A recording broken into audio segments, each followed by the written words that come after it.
Assalamualaikum warahmatullahi wabarakatuh. Selamat pagi saudara-saudara. Hari ini kita akan mempelajari tentang satu film lagi ya, masih dalam ruang lingkup invertebrata, yaitu film Echinodermata. Salah satu film penghuni laut ya, jadi eksklusif anggotanya hanya ada di perairan laut.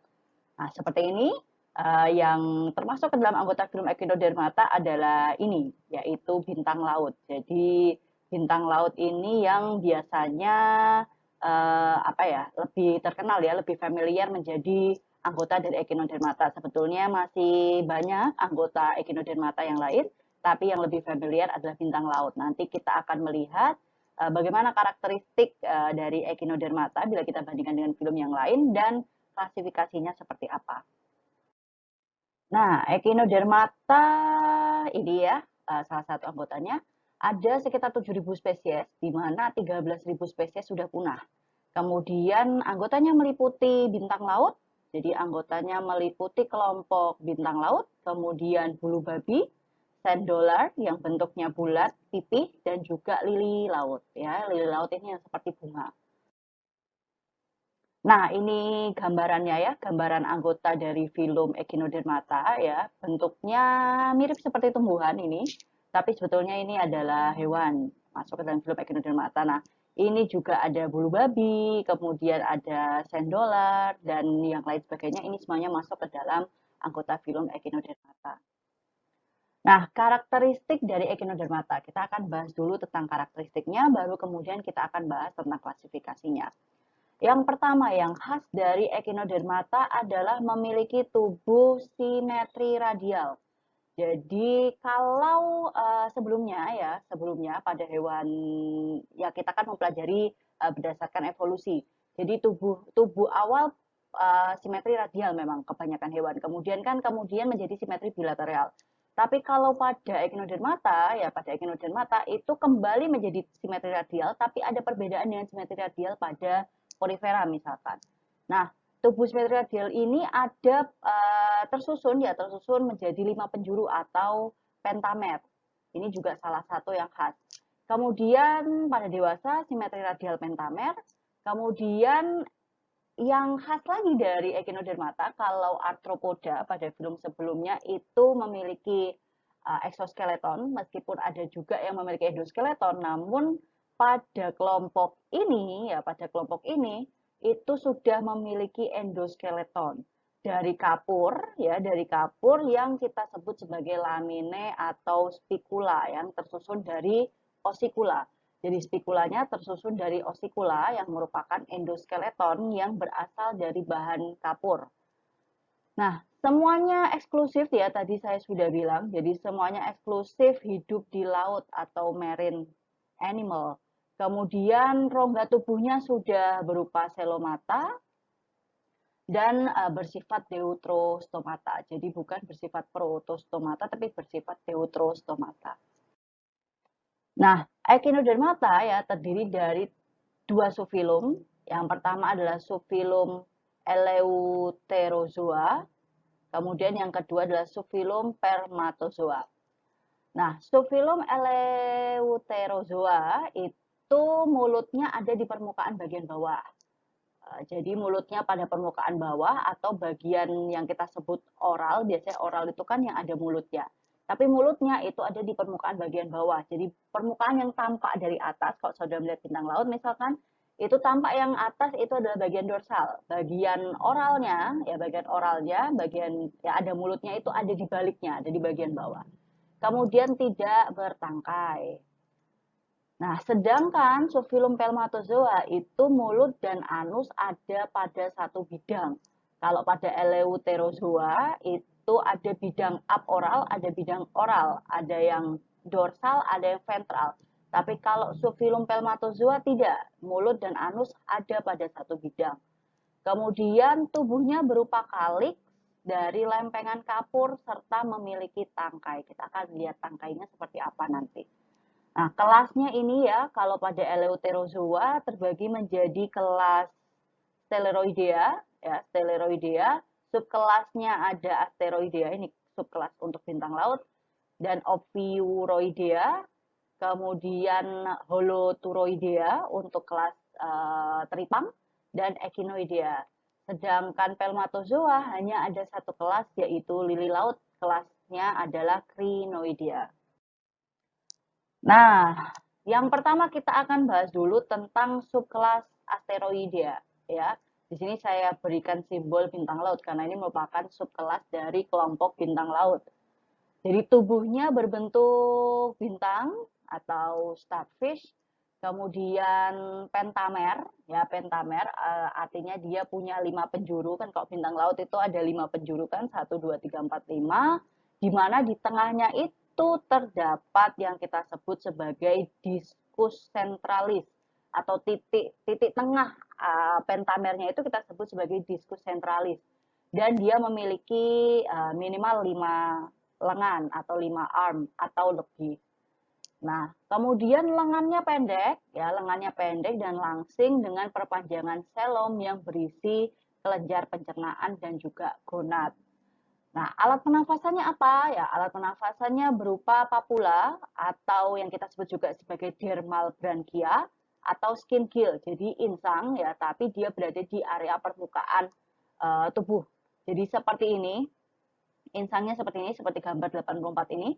Jadi di sini memperlihatkan dermal branchia ya. Ini dermal branchia, ini juga dermal branchia. Nah, yang tersebar di antara duri pada bintang laut.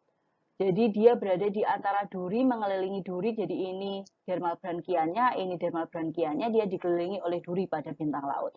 Nah, dermal branchia ini yang kita sebut sebagai alat pernafasan pada subkelas Asteroidea. Nah, seperti ini ya. Jadi ada bagian diskus sentralis, tadi saya sudah sebutkan ada bagian di sini di tengah. Di tengah ini kita sebut sebagai diskus sentralis. Kemudian ada 5 ya, ada lima lengan. Ini lengan pertama, ini lengan kedua, ini lengan ketiga, ini lengan keempat, dan ini lengan kelima.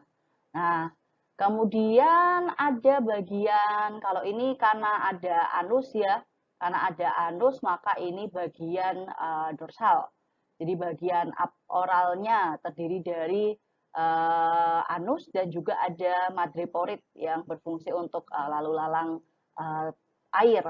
Kemudian tadi sudah saya sebutkan juga di area lengan itu kalau saudara buka itu isinya adalah gonad ya, di sini ada gonad dan juga ada gonad, ini area gonadnya, dan juga ada saluran untuk pencernaan, kelenjar pencernaan, maaf. Jadi kelenjar pencernaan. Nah, bagian ujung ya, di bagian ujung ini adalah tube feet atau ini kaki tabungnya. Jadi dia bergerak ya menggunakan tube feet yang ada di bagian ujung dari arm atau lengannya. Nah, dia ini bergerak bebas, kemudian tubuhnya terdiri dari dataran oral dan dataran aboral. Kalau oral otomatis ada mulut ya di bagian bawah, kalau aboral itu artinya ditandai dengan saudara menemukan anus dan juga madreporit. Madreporit itu kecil sekali. Nah, kemudian sistem peredaran darahnya belum diketahui. Ya, jadi belum jelas apakah bagaimana, tapi yang pasti tidak menggunakan pembuluh darah ya, berarti pasti langsung dialirkan menuju ke seluruh tubuh.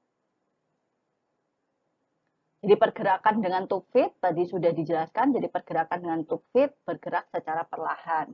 Tube feet-nya ada di mana? Tube feet-nya ada di bagian ujung dari setiap lengan. Bagian ventral atau bagian oral ya, bagian ventral atau bagian oral terdapat mulut ya, terdapat mulut. Jadi ada mulut di bagian ventral, berada di pusat dari central disc. Jadi kalau ada mulut otomatis itu bisa saudara pastikan bahwa itu bagian ventral. Kemudian ada ambulacral groove, yaitu dilekukan terdapat 2-4 deretan kaki podia sebagai alat gerak. Jadi di bagian ventral terdapat kaki ambulacral ya yang merupakan podia atau tungkai yang digunakan sebagai alat gerak. Kemudian kalau bagian dorsal ya, bagian dorsal atau bagian aboral itu ditandai dengan adanya anus ya, ada di tengah central disc dan juga madreporit, lubang kecil yang berada di dekat anus. Nah, di permukaan tubuh ya, di seluruh permukaan tubuh terdapat duri, kemudian papula atau skin gill ya tadi untuk digunakan untuk pernafasan dan juga pedicelaria. Jadi kalau bintang laut yang misalkan sudah awetan ya, bintang laut sudah awetan itu kan sudah tidak ada duri. Ya, artinya dia memang sudah diawetkan menjadi awetan kering, otomatis tidak ada duri. Tapi kalau aslinya ya di permukaan tubuh itu banyak duri dan juga skin gill yang digunakan untuk pernafasan. Nah, seperti ini ya, bagaimana penampakan oral dan aboral. Ya, ini bagian aboral, berarti bagian dorsal ya, berarti bagian dorsal yang bisa saudara temukan adalah otomatis duri di seluruh tubuh. Kemudian ada anus ya, anus di bagian tengah. Jadi anus ini ada di bagian tengah, kemudian ada madreporit yang sangat kecil di dekat anus. Itu berarti menandakan bahwa yang saudara lihat itu adalah bagian aboral. Nah, ini kan lengannya ya, lengannya ada 5. Nah, kalau bagian oral ya, bagian oral itu adalah bagian ventral atau area perut. Yang kelihatan ya, yang kelihatan itu adalah bagian mulut. Bagian mulut itu ada di tengah dari central disc, tidak tampak. Nah, bagian mulut ini ya, ada di bagian tengah central disc dan juga ambulacral groove yang dipakai uh, untuk bergerak ya. Jadi ada lekuan ya, lekuan di sepanjang jadi ada lekuan di sepanjang lengan ini kita sebut sebagai ambulacral groove atau lekuan ambulacral yang berfungsi untuk pergerakan. Jadi hanya ada di bagian ventral tapi di bagian dorsal itu tidak akan tampak. Nah, kemudian kaki tabung ya, kaki tabung atau tube feet tadi itu digerakkan oleh sistem pembuluh air. Jadi yang khas dari kelompok ini water vascular systemnya ya. Jadi sistem transportasi airnya itu tidak hanya digunakan untuk mencari makanan. Jadi tidak hanya digunakan untuk memasukkan atau mengeluarkan makanan, tapi kaki tabungnya itu juga digerakkan oleh sistem pembuluh air. Jadi air keluar masuk itulah yang membuat dorongan air ya, dorongan air keluar atau dorongan air masuk itu yang membuat kaki tabung itu dapat menggerakkan kelompok ini. Ya, jadi tidak hanya sekedar untuk nutrisi, tapi digunakan juga untuk pergerakan ya, untuk lokomosi seperti itu. Nah, sistem pembuluh air ya, sistem pembuluh airnya terdiri dari bagian ini. Jadi ada pertama air akan masuk dulu ke madreporit, kemudian stone canal, kemudian ring canal, kemudian radial canal, ya, kemudian ampula, baru kemudian masuk ke podia atau tube feet. Nah, kontraksi ampula ya akan mengatur volume kaki tabung. Jadi adanya kontraksi pada bagian ampula, ampula itu kan bagian yang paling dekat dengan podia, itu akan mengatur volume kaki tabung air keluar masuk sehingga mengatur gerakan dari tube feet atau kaki tabung. Nah, saluran pencernaannya lengkap ya, bersifat karnivora karena makanannya adalah hewan dari Cnidaria, kemudian krustase yang kecil, kemudian kerang dan juga dari kelompok gastropoda atau siput. Jadi makanannya semuanya adalah berupa hewan. Kemudian kelompok ini juga terkenal karena daya regenerasi yang tinggi. Jadi ketika dipotong, misalkan dia potong salah satu bagian dari tubuhnya, maka kelompok ini bisa langsung meregenerasi ya, membentuk jaringan baru yang mirip dengan jaringan sebelumnya dengan waktu yang cukup cepat. Ya, jadi membantu juga dalam proses reproduksi. Nah, reproduksinya berupa aseksual ya, aseksual, visiparty atau membelah diri, jadi bisa membelah diri, seksualnya otomatis dengan fertilisasi secara eksternal. Nah, ini bentukan ya, ini apa ya? Ini gambaran dari bagaimana pergerakan air akan menggerakkan tube feet. Jadi air akan masuk dulu ya. Jadi air itu akan masuk dulu ke dalam madreporit. Jadi semua sumber terkait dengan air dia akan masuk ke dalam madreporit.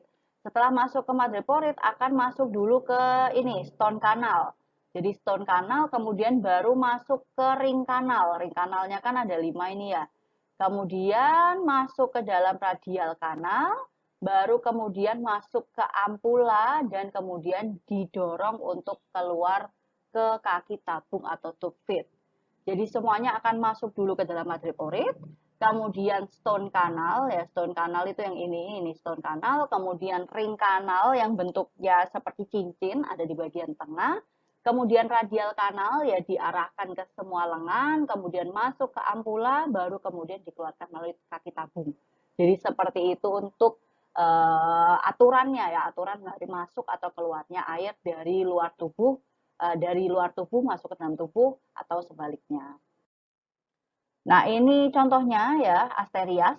Ya, Asterias ini dia sedang membuka bivalvia. Jadi tadi saya sudah menyebutkan bahwa makanannya adalah salah satunya adalah kerang-kerangan, siput-siput ya. Jadi ini dia mencoba mengambil untuk proses untuk menangkap makan. Kemudian ini contoh yang lain, Acanthacer planchi. Ya, nah kelompok ini punya 2000 spesies yang hidup.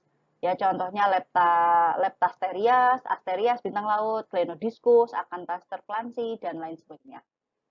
Nah, ini ya gambarannya. Ini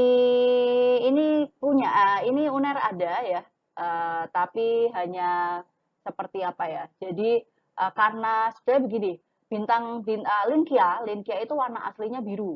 Jadi kami punya awetannya, tapi kalau sudah menjadi awetan kering rata-rata warnanya memang sudah tidak sama dengan warna asli ya. Sehingga kalau di lab itu dicat biru agar warnanya sama seperti warna aslinya. Jadi ini Linkia ya, Blue Linkia Sistar, jadi memang warna bintang lautnya adalah warnanya biru.